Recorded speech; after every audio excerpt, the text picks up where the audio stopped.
What's up everybody, this is Master Ian Gamer, and now that the Overwatch Korean Fan Festival has come to a close, I wanted to make a video doing a sort of news roundup of all these smaller news topics which you guys may have missed out on. While I already covered the bigger announcements such as the new map and animated short in previous videos on my channel, this time I want to delve into some other things including the new Nano Cola skin for D.Va, a number of new Overwatch merchandise and figures which were announced during this convention, some interesting details which were shared during development interviews, as well as addressing some major announcements that we were expecting to hear about during this event, but ultimately went unmentioned. So without further ado, let's jump right on in. To start, let's talk a bit more about the Nano Cola D.Va skin. Now, I did address this one briefly in one of my previous videos, but this time I just wanted to give a bit more of a summed up explanation of all the details we have about it. Now, the skin itself can be seen at the very end of the Overwatch Shooting Star animated short, and based on its appearance, it presumably is just going to be an epic skin. Now, beyond this, the only mention we've gotten so far regarding the skin's existence in-game comes from Jeff Kaplan himself during one of the interviews. I don't know, Ben, when I look at the Nano Cola stuff,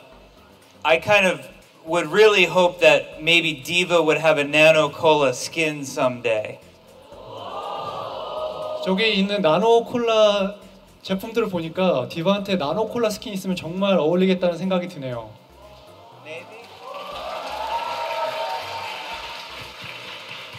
Maybe. Yeah? Maybe?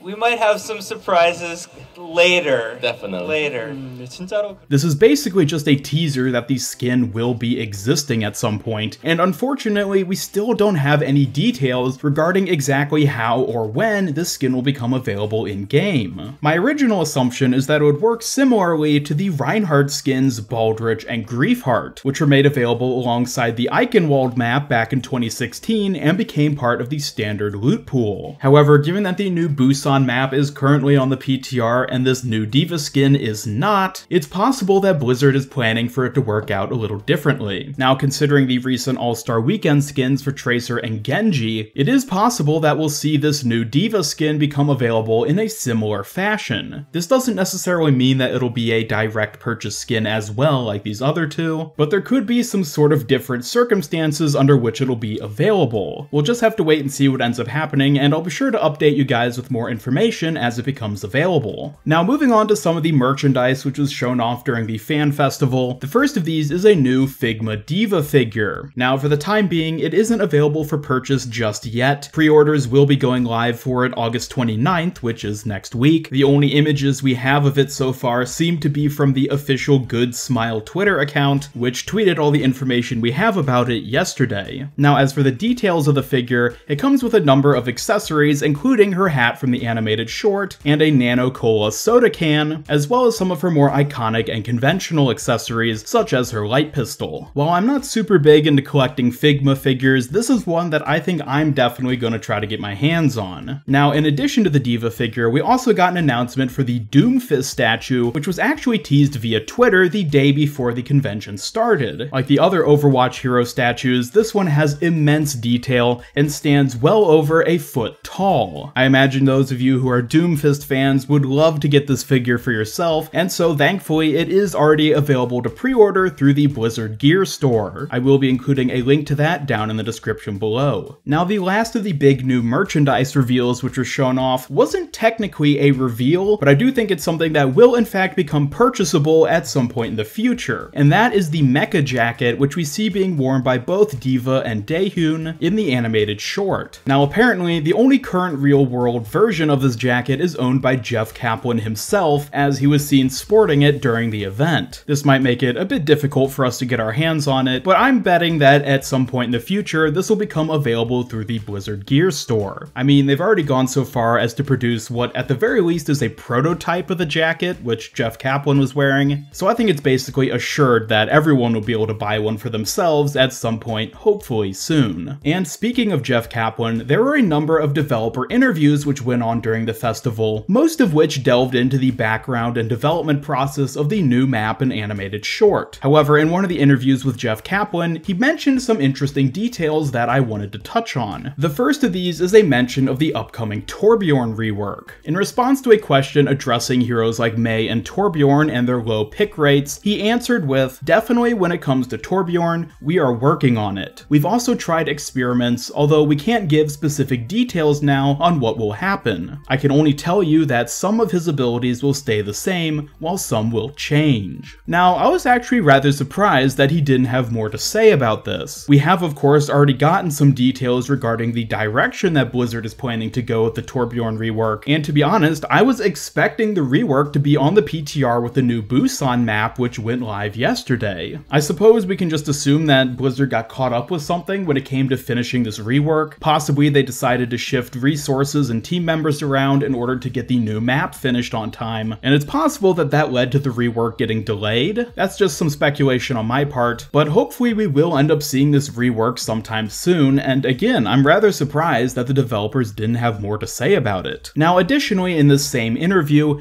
Jeff made a rather interesting comment which seemingly is teasing more D.Va story coming in the future, which will apparently be merging with the main Overwatch storyline. The question itself asked, it seemed like D.Va was somewhat separate from the main story in Overwatch until now. What is the reason she didn't make almost any appearance in other cinematics or comics, and what is the backstory behind her being chosen as the main character for the cinematics this time? Jeff's response was, D.Va is one of the most beloved heroes in Overwatch, and her animated short was a good way for us to highlight that. D.Va's story has not merged with the main Overwatch story yet because we are building up to something bigger. The Overwatch universe is about heroes coming together. There are more chapters to come in D.Va's story that will show her interactions. Now, this might sound super exciting to hear right off the bat, however, I don't think it's necessarily indicative of some major story expansion coming soon. This is far from being the first time the developers have made a statement about this regarding the game's overall story, or even the story of specific characters. Perhaps he is in fact hinting at some kind of planned mass story expansion coming at some point in the future, but I would just recommend against getting your hopes up for this, as there's no guarantee that it'll be coming anytime soon, if at all. Also, I think it's interesting how Jeff seems to be indicating that D.Va's story at some point will end up merging with the main Overwatch storyline, which is presumably just the Overwatch versus Talon conflict. I think a lot of what makes the Overwatch heroes amazing is the amount of diversity they have when it comes to the fact that they're not just part of a simple black and white good versus evil. There's a ton of characters which could be classified as neutral or just completely uninvolved with the conflict as a whole, so I'm kind of concerned if Blizzard is planning to take some of these more independent or neutral characters and push them into either being the good guys or the bad guys. However, based on how little detail we actually have regarding the story as a whole and Blizzard's intent to further develop it in the future, it might be silly to get concerned with something as trivial as a binary faction system. But overall, I do think is an interesting comment that Jeff made here. I'll probably talk more about the Overwatch story as a whole and the way in which Blizzard handles it in a future video, but again, for the time being,